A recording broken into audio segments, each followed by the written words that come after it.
사도신경으로 신앙을 고백합니다. 나는 전능하신 아버지 하나님 천지의 창조주를 믿습니다. 나는 그의 유일하신 아들 우리 주 예수 그리스도를 믿습니다.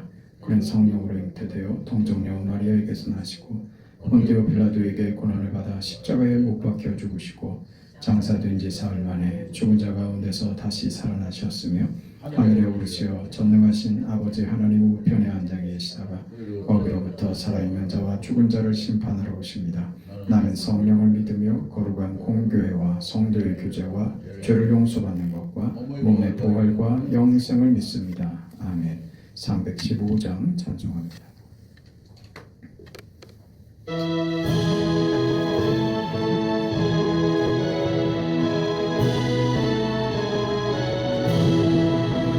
내 주 되신 주를 참 사랑하고 곧 그에게 죄를 각오합니다. 그 은혜를 주신 내 예수시니 이전보다 사랑합니다. 날 사랑하사 구하시려고 저 십자가 고난 당하셨도다. 그 가시관 쓰신 내 주의 오니 이전보다 더욱 사랑합니다. 내 평생에 힘쓸 그 큰 의무는 주 예수의 덕을 늘 기림이라. 숨질 때에라지 내 할 말씀을 이전보다 더욱 사랑합니다. 그 영광의 나라 나 들어가서 그 풍성한 은혜 늘 감사하리. 금열쇠관 쓰고 나 찬송할 말 이전보다 더욱 사랑합니다.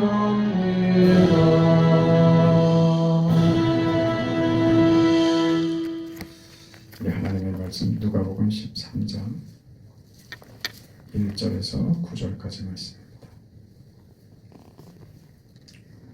누가복음 13장 1절에서 9절까지 우리 하나님의 말씀을 함께 읽습니다. 그때 마침 두어 사람이 와서 빌라도가 어떤 갈릴리 사람들의 피를 그들의 제물에 섞은 일로 예수께 아뢰니 대답하여 이르시되 너희는 이 갈릴리 사람들이 이같이 해받음으로 다른 모든 갈릴리 사람보다 죄가 더 있는 줄 아느냐. 너희에게 이르노니 아니라. 너희도 만일 회개하지 아니하면 다 이와 같이 망하리라. 또 실로암에서 망대가 무너져 치어 죽은 18사람이 예루살렘에 거한 다른 모든 사람보다 죄가 더 있는 줄 아느냐. 너희에게 이르노니 아니라. 너희도 만일 회개하지 아니하면 다 이와 같이 망하리라. 이에 비유로 말씀하시되 한 사람이 포도원에 무화과 나무를 심은 것이 있더니 와서 그 열매를 구하였으나 얻지 못한지라. 포도원 지기에게 이르되 내가 3년을 와서 이 무화과 나무에서 열매를 구하되 얻지 못하니 찍어버리라. 어찌 땅만 버리게 하겠느냐. 대답하여 이르되 주인이여 금년에도 그대로 두소서. 내가 두루 파고 거름을 줄이니 이후에 만일 열매가 열면 좋거니와 그렇지 않으면 찍어버리소서 하였다 하시니라. 아멘.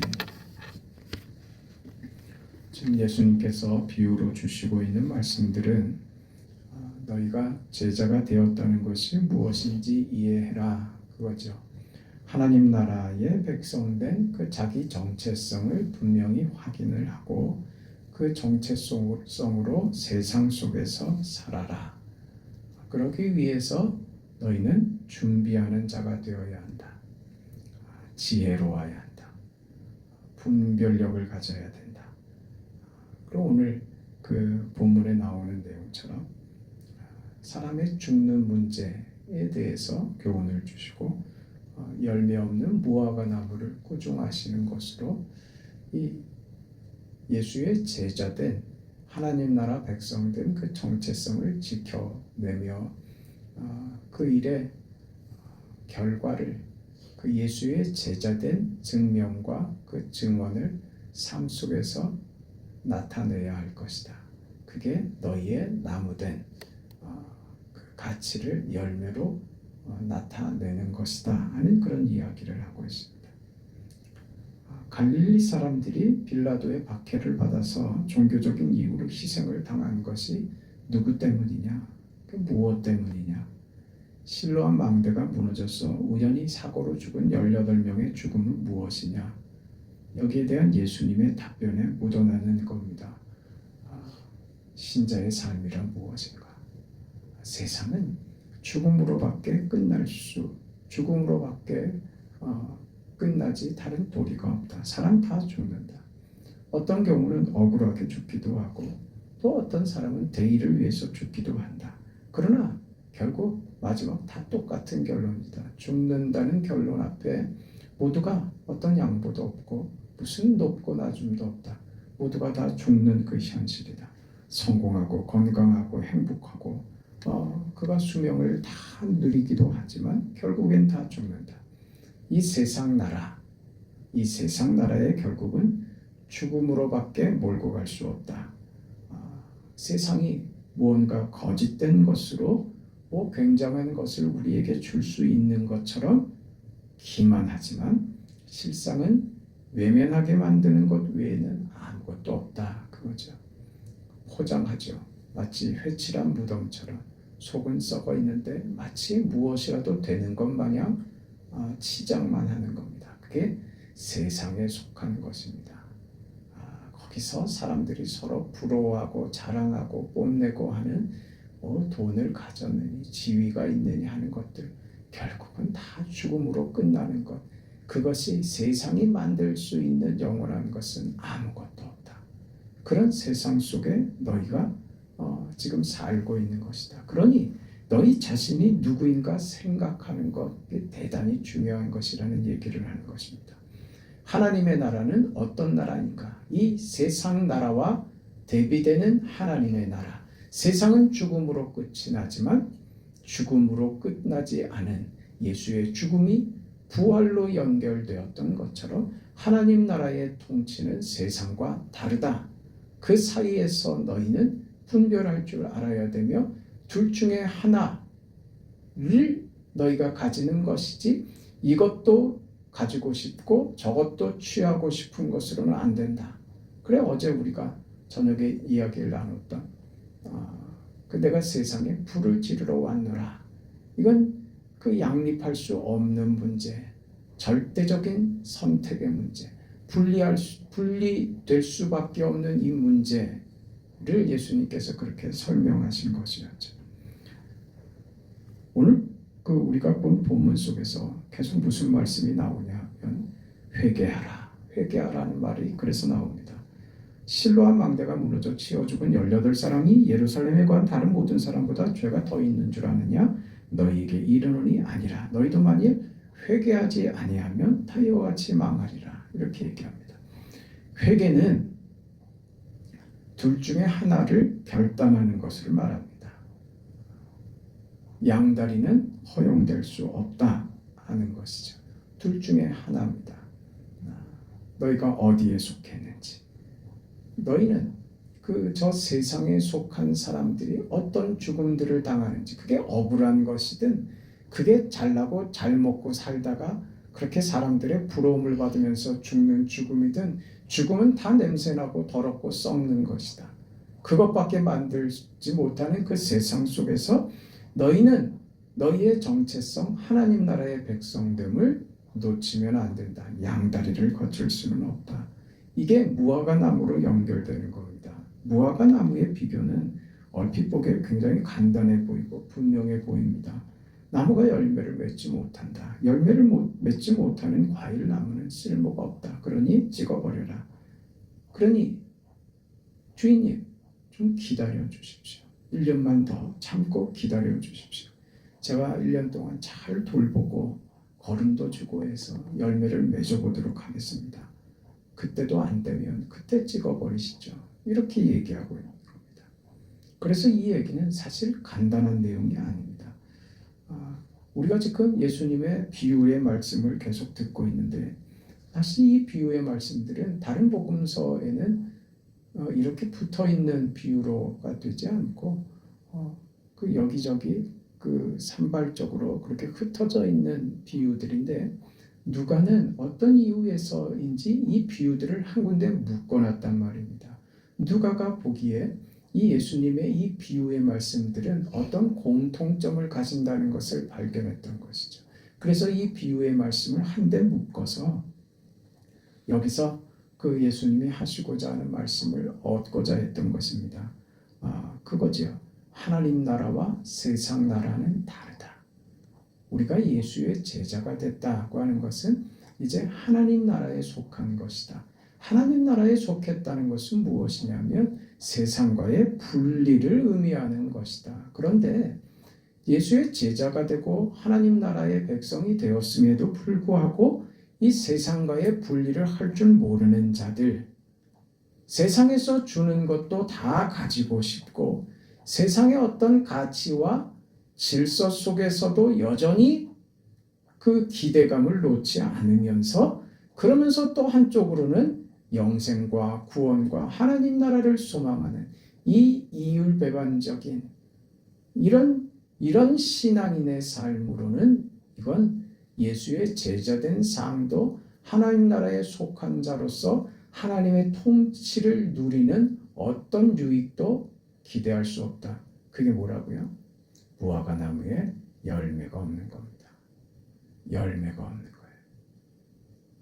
물론 이 비유가 그 다른 복음서에 마태복음 7장에도 무화과 나무에 대한 비유가 있고 합니다만 여기 본문에서는 좀 다르죠. 열매를 많이 맺어야 된다 하는 것은 당연합니다. 열매를 맺는다는 것은 사실은 그 나무의 정체성입니다. 그 나무가 무슨 나무냐 하는 것을 열매로 확인시키죠. 그러니까 배나무에서 사과가 달릴 수 없는 것, 그 나무의 정체성입니다. 그러니까 우리는 예수의 제자된 이 정체성과 하나님 나라의 백성된 이 사실, 그렇게 나무된 신자의 삶에 오늘 예수님께서 무화과 나무에 열매가 없는 것을 꾸중하셨다. 찍어버리자. 이렇게 나온 것이 무슨 의미냐 하는 것이죠. 나무는 맞습니다. 근데 열매가 없다 이거죠. 열매가 없는데 나무가 무슨 필요가 있고 그 나무가 무슨 의미가 있느냐. 열매를 얻고자 나무를 심은 것 아니냐. 근데 열매가 없으니 찍어버리자. 이렇게 된 것입니다. 지금 예수님께서 세상과 하나님의 나라를 분리시키면서 우리는 하나님 나라에 속한 자로 산다. 이 얘기를 하시는 중이죠. 세상에 속하지 않고 하나님 나라에 속해 있습니다. 예수 그리스도를 믿는 신자가 되었습니다.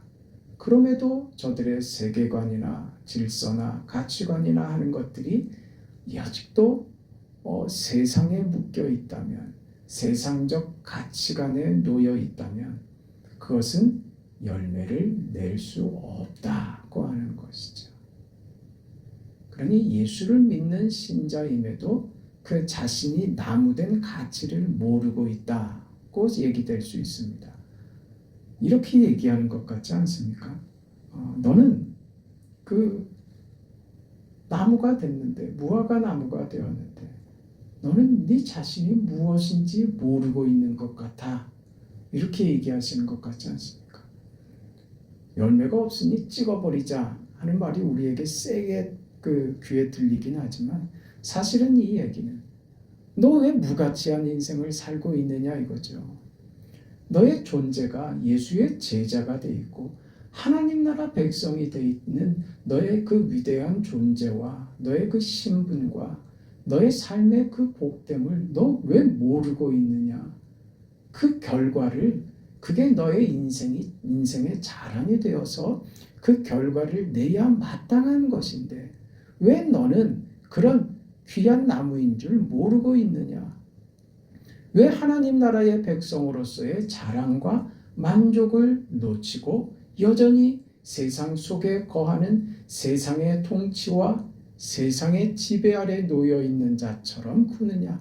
왜 그렇게 못나게 구느냐 하는 것이죠. 우리 그 갈라디아서 5장에 보면 이런 요구들이 있죠. 성령의 열매를 이야기하면서 성령의 열매는 사랑과 희락과 화평과 오래 참음과 자비와 양성과 충성과 온유와 절제니 그 다음에요.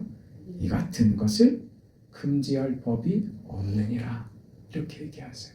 성령의 열매에 대해서 그 예수 믿으면 당연하게 성령의 열매를 맺으세요. 이렇게 하는 것은 당연합니다.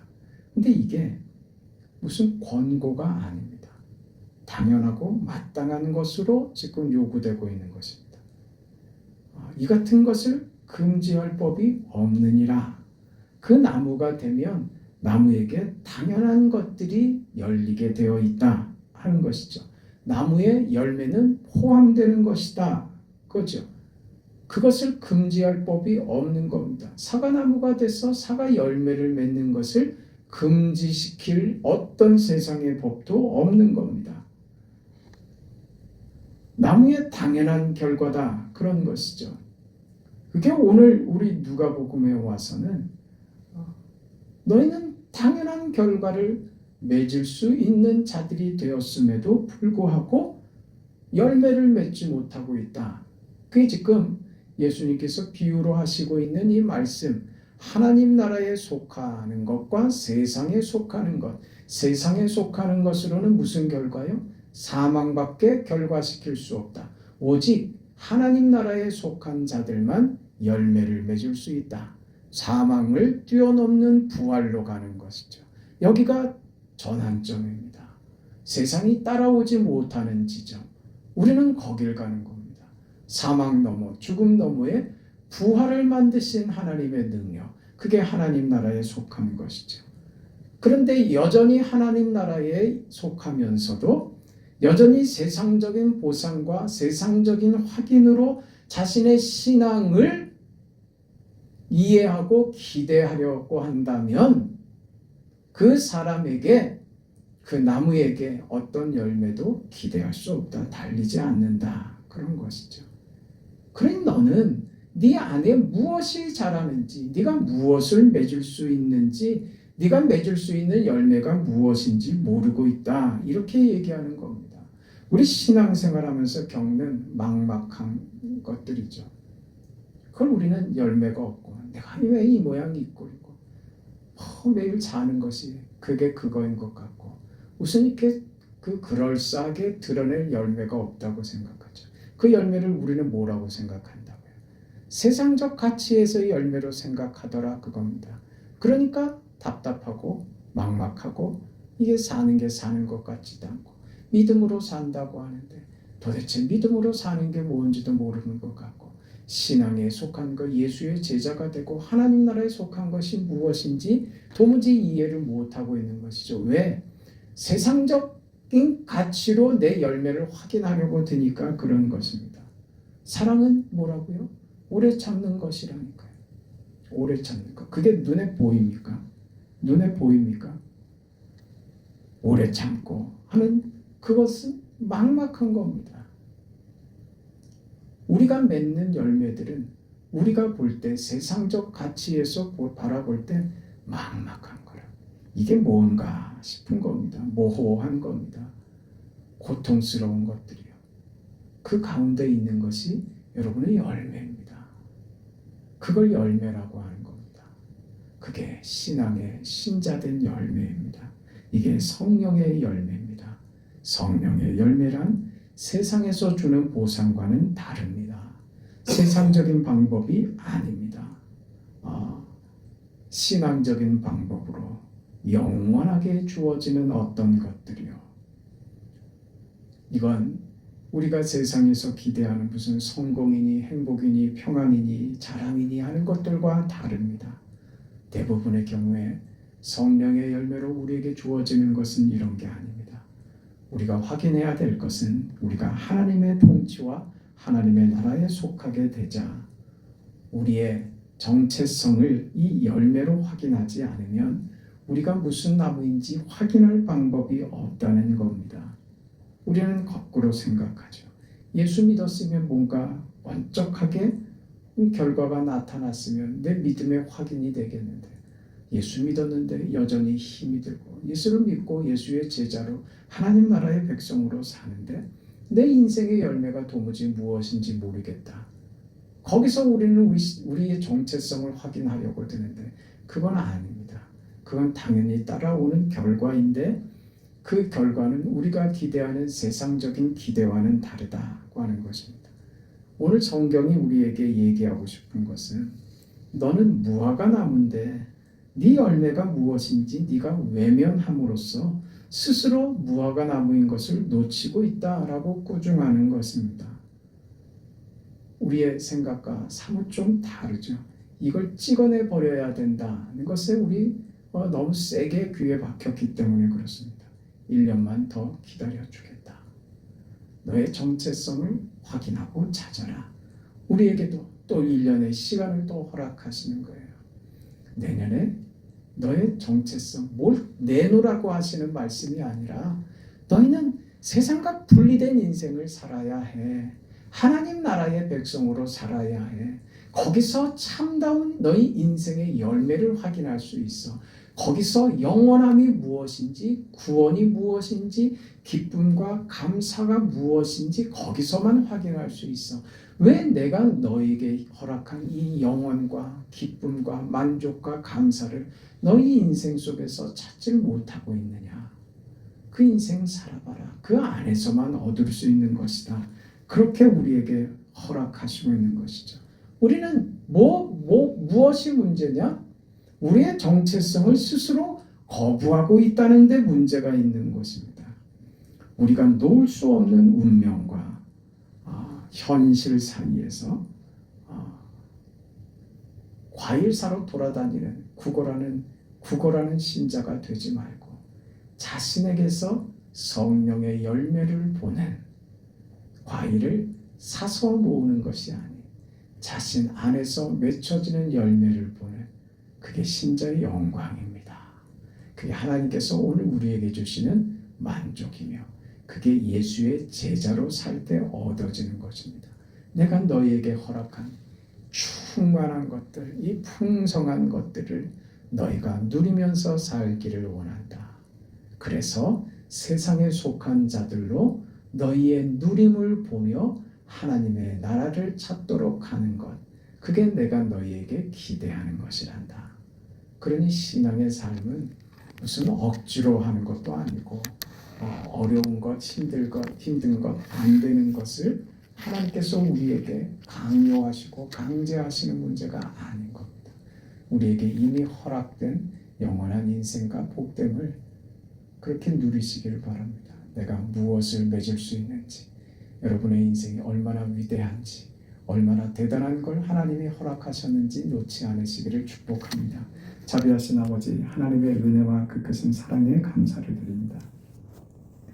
예수의 제자로 하나님 나라의 백성으로 살아가는 오늘 우리의 정체성을 잊지 않게 하시고 여전히 세상 속에 살기 때문에 우리가 자꾸 하나님 나라의 그 놀라움과 우리 인생의 신비를 자꾸 놓치고 세상 속에 무슨 기대감을 떨쳐버리지 못하는 어리석음에 빠질 때가 너무나도 많이 있습니다. 하나님, 우리 인생에 허락하신 놀라운 축복들, 수많은 열매들 하나님 기적같이 맺으며 그 풍성함과 풍요로움으로 하나님 앞에서, 세상 앞에서 그렇게 살아가는 예수의 제자된 오늘의 현실을 넉넉하게 살아내는 힘 있는 성도들, 복받은 성도들, 늘 행복하고 감사가 끊이질 않는 주의 백성들 다 되게 하시옵소서. 새벽에 우리의 간구에 응답하시며 토요일에 있을 우리 교회 바자회에 하나님께서 은혜를 더하시옵소서. 찾는 모든 이들마다 교회를 방문하는 것이 큰 경험이 되고 그렇게 교회로 발걸음을 옮길 수 있고 교회로 찾아올 수 있는 그런 중요한 시간 될 수 있도록 도와주옵소서. 자비하신 아버지께서 오늘 하루도 지켜주시고 좋은 일기 사랑하는 성도들 건강 잃지 않도록 주의 손으로 붙잡아 주옵소서. 예수님의 이름으로 기도합니다. 아멘. 하늘에 계신 우리 아버지여 이름이 거룩히 여김을 받으시오며 나라가 임하시오며 뜻이 하늘에서 이루어진 것 같이 땅에서도 이루어지이다. 오늘 우리에게 일용할 양식을 주시옵고 우리가 우리에게 죄 지은 자를 사하여 준 것 같이 우리 죄를 사하여 주시옵고 우리를 시험에 들게 하지 마시옵고 다만 악에서 구하시옵소서. 나라와 권세와 영광이 아버지께 영원히 있사옵나이다. 아멘.